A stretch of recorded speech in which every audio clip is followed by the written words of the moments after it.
Hi, I'm Ben Mankiewicz. Thanks for joining us on TCM and tonight's doubleheader of movies starring one of the most dynamic, colorful, and successful stars in the history of motion pictures. We're capable of wandering into hyperbole on TCM, but in this case, we're not guilty. Our movies tonight all feature Clint Eastwood, whose success has also come behind the camera as a director and a producer. He has beautifully walked the line between commercial and artistic success. Google Clint Eastwood in box office and you'll get these numbers. The movies he's directed have grossed $3.3 billion. As an actor, $2.4 billion. As a producer, $2.9 billion. Obviously, there's a lot of overlap there, and I wouldn't present those numbers as ironclad facts without some additional research, but you get the point, and the point comes after the word billion.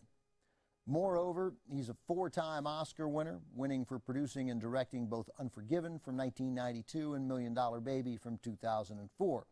He has won Lifetime Achievement Awards from the Directors Guild, the Producers Guild, and the Screen Actors Guild. The Academy also awarded him the Irving Thalberg Memorial Award in 1994. He is a force of nature, still making films in his 8th decade in this business. I mean, he's Clint Eastwood, man. Tonight, a suspenseful thriller he neither directed nor produced. He's merely one of the two stars of this action-packed World War II adventure that helped establish him as a top-tier American star. From 1968, directed by Brian Hutton, Eastwood stars with Richard Burton in Where Eagles Dare. Landing this role opposite Burton represented something of a turning point for Eastwood, a San Francisco native who worked his way up from uncredited bit parts in Hollywood B-movies in the 50s to star in 3 international hits, spaghetti westerns they're called, for director Sergio Leone.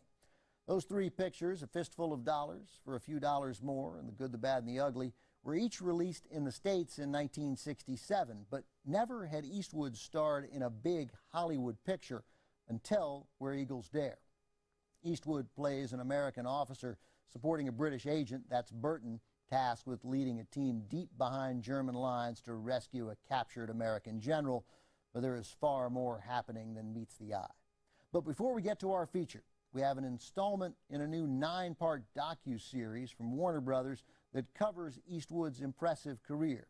This episode is all about his war pictures, both those he starred in and those he directed.